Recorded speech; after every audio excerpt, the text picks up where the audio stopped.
आओ दोस्तों, आज हम मज़ेदार कहानी सुनते हैं। बेटी के साथ ही गलत क्यों। नीलू भाग गई। आज मोहल्ले में हर किसी की ज़ुबान पर यही बात थी। 18 वर्षीय सीधी सादी सी नीलू, जो घर से बाहर कदम ना रखती थी, वो कैसे इतना बड़ा फैसला ले बैठी। और उसका किसी लड़के से चक्कर था, ये बात तो किसी को हजम भी नहीं हो रही थी, क्योंकि उसके माता पिता तो उसे अकेले घर से निकलने तक नहीं देते थे। स्कूल भी लड़कियों वाला था उसका, और स्कूल पूरा होते ही आगे पढ़ने भी ना दिया गया उसे, जबकि कितना मिन्नत की थी उसने। फिर से ये कैसे हुआ। सबके दिमाग में अनगिनत सवाल थे, पर जवाब किसी के पास नहीं। इधर नीलू के घर उसके माता पिता और भाई गुस्से में भरे बैठे थे। नीलू की माँ, ये सब तेरा किया धरा है, तुझसे ही लड़की ना संभाली। बोला था जमाना खराब है, कहीं नाक ना कट जाए। हमारी ओर देख, वही हुआ। नीलू के पिता उसकी माँ पर चिल्ला रहे थे। जब से सयानी हुई है, घर से अकेले तो न जाने दिया मैंने उसे कि कहीं कुछ ऊंच नीच ना हो जाए। गिन गिन कर कदम रखती थी, फिर भी ये सब हो जाएगा, मुझे क्या खबर थी। रोते हुए माँ बोली, गिन गिन कर कदम रखती तो आज ये ना होता। काट दी भरे समाज में हमारी नाक उसने। मैं आज के आज उसका श्राद्ध करूँगा, क्योंकि मर गई वो हमारे लिए। करता हूँ पंडित को फ़ोन, पिता चिल्लाते हुए बोले और फ़ोन मिलाने लगे। रुकिए पापा। तभी वहाँ एक आवाज़ गूंजी और सब हैरानी से उस तरफ देखने लगे। क्यों आई है तू अब यहाँ सारे खानदान की नाक कटवा कर। तू अब हम सबके लिए मर गई हैं। पिता बेटी को देख बोले।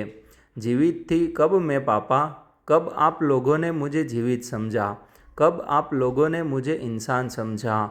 बचपन से हर चीज़ में टोका टोकी, घर से बाहर नहीं निकलना, दरवाजे तक पर खड़ी नहीं होना, कोई दोस्त नहीं बनाना। मेरे लिए ये घर घर नहीं कैद खाना बन गया। रोते हुए नीलू बोली, वो सब तेरी सुरक्षा के लिए था। ज़माना कितना ख़राब है, ये क्या तू नहीं जानती। माँ बोली, ज़माना खराब है, पर सज़ा उसकी मुझे मिल रही है। माँ, आप मुझ पर इतने पहरे बैठाने से अच्छा मेरी दोस्त बनती।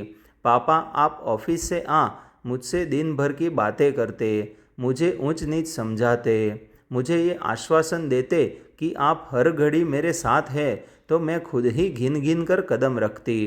पर आप लोगों ने भाई को पूरी आज़ादी दी, मुझे हमेशा कैद। कैसे मैं इस कैद में जी रही, आपने कभी सोचा। आपने तो मेरे पढ़ने के सपने को भी राख कर दिया। नीलू, जो हमेशा सहमी रहती थी, आज खुलकर बोल रही थी। उसके घर वालों के साथ साथ बाहर खड़े पड़ोसी भी हैरान थे। तो इसका मतलब तू किसी लड़के के साथ घर से भाग जाएगी। भाई उसकी बात सुन दहाड़ा भागी होती तो वापस नहीं आती। मेरे कोई लड़की दोस्त नहीं है, लड़कों से क्या दोस्ती होती। मैं तो आप लोगों को एहसास करवाना चाहती थी कि चाहे कितना गिन गिन कर कदम रखो, जिस बच्चे को गलत राह जाना होता है उसे कोई कैद नहीं रोक सकती। कैद में रखने की वजह बच्चे के दोस्त बने, वो खुद आपको अच्छे बुरे सबसे अवगत करवा देंगे। और क्या कल को लड़का भाग जाए तब नाक नहीं कटती, जो पहरे सिर्फ लड़की पर बैठाए जाते हैं। नीलू बोली, ये कौन सा तरीका है। सुबह से हम लोग परेशान हैं और तू जानबूझकर छिपी थी। माँ बाप तो बच्चों के भले के लिए कदम उठाते हैं। माँ गुस्से में बोली, ना नीलू की माँ, नीलू ठीक बोल रही हैं। हम ही समाज का सोच अपनी बेटी के साथ गलत कर रहे थे, जबकि हमें तो दोनों बच्चों को समान परवरिश देनी चाहिए थी। और इसने सच तो कहा, कल को राघव घर से भागता तो भी हमारी नाक कटती, फिर उसे सारी आज़ादी क्यों। माफ़ कर दे हमें बेटा, हम गलत थे। ये बोल नीलू के पिता ने बेटी को गले लगा लिया।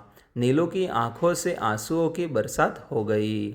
तो दोस्तों, आओ ऐसी कहानी देखने के लिए हमारी चैनल सब्सक्राइब कर दीजिए।